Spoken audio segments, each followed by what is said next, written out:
세계 한국학 연구의 메카, 하와이 대학 한국학 연구소에 가는 길은 언제나 즐겁습니다. 건물에서부터 한국적인 정취가 물씬 느껴져서일까요? 바라만 봐도 좋은 이곳에서 오늘은 특별한 손님을 만나기로 했습니다. 아름다운 선율로 소통하는 음악가 마이클님은 조금 남다른 증조 할아버지 할머니를 가졌습니다. 26의 나이에 하와이로 이민와 이른해 세상을 떠날 때까지 고국의 독립운동가, 하와이 한인 이민자들의 권익 신장에 모든 것을 바친 안원규, 그리고 남편 못지않은 용기와 기계가 넘쳤던 여성 리더 안정송. 하와이 이민사는 물론이고 대한민국의 독립운동 역사에 큰 발자취를 남기고 떠난 독립운동가 부부의 4대 손, 마이클님을 함께 만나보시죠. My name is Michael Lim. I play violin with the Hawaii Symphony Orchestra. I also teach music in middle school and high school.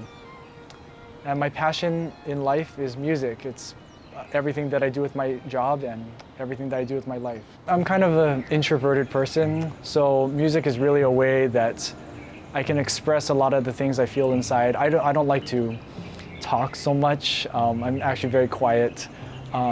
But music is a way that I can get those emotions out and make something beautiful and say things that I don't necessarily have to say actual words, but I can convey emotions and feelings and hopefully make other people feel emotions as well. That's great. I guess that's how a lot of artists feel like they express their way of thinking through their works. Yes. That's great. When did you start violin?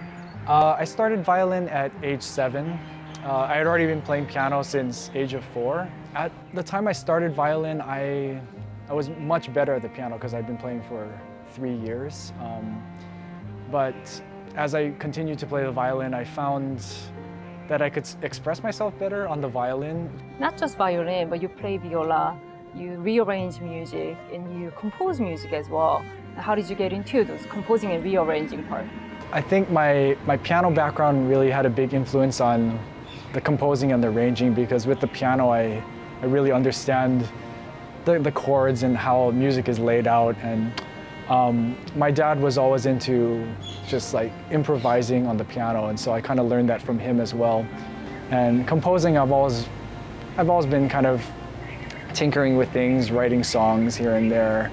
I actually wrote our graduation song for my high school graduation, and ever since then I've been writing more and more music on my own. During kind of the pandemic era and a little bit before, I was trying to write a full musical, so based on A Midsummer Night's Dream by Shakespeare. And so I took the text and kind of rearranged it into modern English and wrote the lyrics out in song format.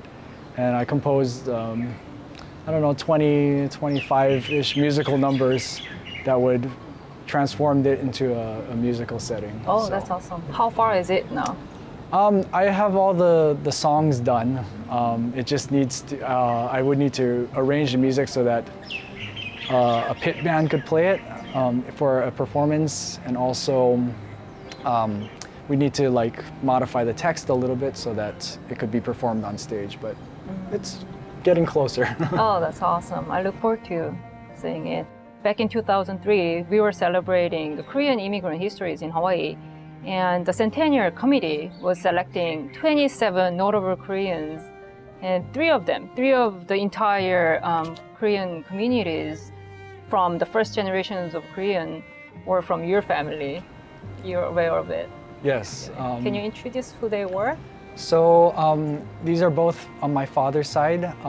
My father's mother, her parents were Wan Kyu-an and Chung Son-an. And Wan Kyu-an was, he came to Hawaii to work on the plantations, and he became a successful businessman, and he did a lot of work to help found the Korean National Association. 국민회, right? Yes, and did a lot of work towards Korean independence during the wartime, and helped a lot of the Korean immigrants that came to Hawaii. And his wife, Lee Chung-song, who was later An Chung-song, she also did a lot of work for the Korean community in Hawaii, both as a teacher and she helped out the Korean community a lot. And then there's Im Chun-ho, who is my father's grandfather on his father's side. And he originally came to work in the plantations, but he was a pastor. And he was really instrumental in helping the Korean communities, especially fighting for those people who worked on the plantations and getting them, fair working conditions and helping them to succeed in their work in Hawaii. That's awesome. It is very special to have three people all in your family tree that were helping Korean community here so much, and then also supporting the Korean independent movement in Korea. How did it affect you personally? Did it affect you personally in your life to have ancestors like that? Yeah, well, my grandparents didn't really talk about it that much. So I guess the first time I really learned about Mr. An, I was in around middle school age, I think, and we had a ceremony here at the Center for Korean Studies at the University of Hawaii. And a lot of my family members came to honor him, and he passed away in 1947, so a lot of my family had never met him, but it was just amazing to see all the work that he had done during his lifetime. And I think a lot of my family didn't really know about it. And so as a young boy, it was inspiring for me to hear about all the things he did to help people, to help the immigrants, to help his country back home. And I thought that I would also like to, help people in some way, maybe not to that grand of a scale. I think he did so much work, but I also wanted to help others in the way that he helped. My great aunt, Lizzie, she wrote a book. She was Mr. An's daughter, his youngest daughter. And so she wrote a book about her childhood in Hawaii. And so in that book, she accounts a lot of stories about how Mr. An helped certain people throughout his life. And I guess one of those was he gave somebody $50 to take a ticket to California and start his life. And that person was so grateful. He, became a more mature man in California, returned to the islands, and was coaching a team with the YMCA. And he was so happy that Mr. An donated uniforms to the team, because he said, they had such a sense of pride with the team to have those new uniforms made just for them, and it just boosted the morale of the team. What about you being a musician? Was there any influence by your great-grandparents or anybody in your family member? Well, his Mr. An's wife, Chung-song, when she first negotiated her terms of marriage to come down, she wanted a teaching position and she wanted a piano. So, yeah, she was obviously a well-educated musician herself. And in the book that I read, she would give her daughters music lessons every day. They would have to practice the piano, and so she would teach them music. And my grandmother's oldest sister, the oldest daughter, her name was Florence. She apparently had a really beautiful voice, and I think she was the first, at least Asian American woman to go to Juilliard to study voice and operatic singing ever. So when I heard that, that was so inspiring for me as a musician to think that, my family has made history in one of the top music schools in the country. I wanted to share this, what Florence An wrote about her education. My parents both said to us, you must study hard, finish college, and go back to Korea to teach and help Korea. That is what we all went to school for, I guess. Did you know that she was feeling that way? No, I didn't know that before, but I guess it goes along with what they always believed in was, to get a good education and study hard and become educated yourself, and then to go and help others, to help Korea. That's amazing. Yeah, not just thinking about their own child's future, but also we're thinking about Korea, even though they were living so far away. Yes. Yeah. And descendants of Mr. and Mrs. An went into various spheres of society, not just the music. As you know, Karen An was a judge of state of Hawaii, and the person who wrote that book that you let me borrow, what was her name? Her name is Elizabeth. Elizabeth An Tupin. Yeah. And she was the first Asian American to be a dean of the Tufts University in Yes, Boston. I think so. Yes. Yeah, I guess it seems like education was a really big part in their family. Oh yes, I think it was always emphasized, both in their generation and then they pass it on to their children as well. Yeah, and as a father of 20 months old little girl, what do you wish for her?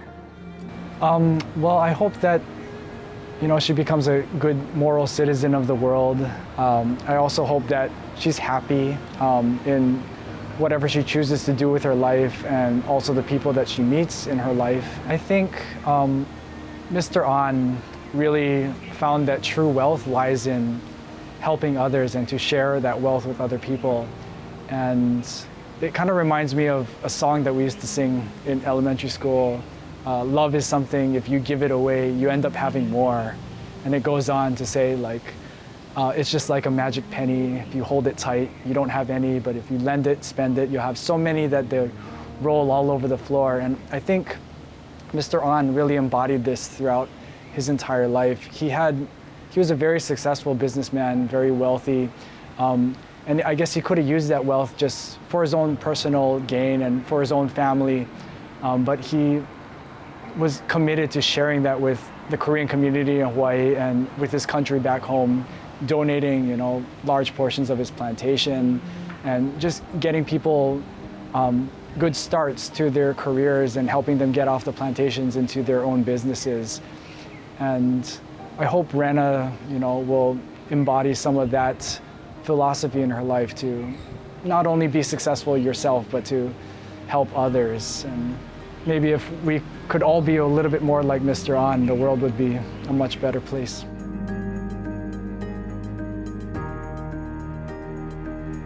We have a special guest today. Can you please introduce her? Yes, this is my wife, Nam Yu-sun. She's born and raised in Seoul, Korea. And we met when we were both studying violin at Indiana University. She's a doctor of music, which she received from Eastman School of Music. And now she plays in the Hawaii Symphony Orchestra as a violinist and also teaches violin lessons. 네, 유선 씨 오늘 자리해 주셔서 감사합니다. 맨날 무대에 계신 것만 보다가 옆에서 이렇게 얘기하니까 더 반갑네요. 제가 듣기로 한국에서 서울대 음대 재학 중에 1학기 때 이제 인디아나 대학으로 유학 갔다가 마이클 만나셨다고 들었어요. 어떻게 만나시게 된 거예요? 이제 대학교 2학년 때부터 콜텟을 같이 했어요. 이렇게 콜텟 연습을 이렇게 거의 매일 하다 보고 이러다 보니까 가까워지게 됐는데요. 그렇게 2년 동안 콜텟을 하다가 이렇게 만나게 됐어요. 굉장히 이렇게 정직하고 그리고 또 그런 배려심 많은 모습에 끌렸던 것 같아요.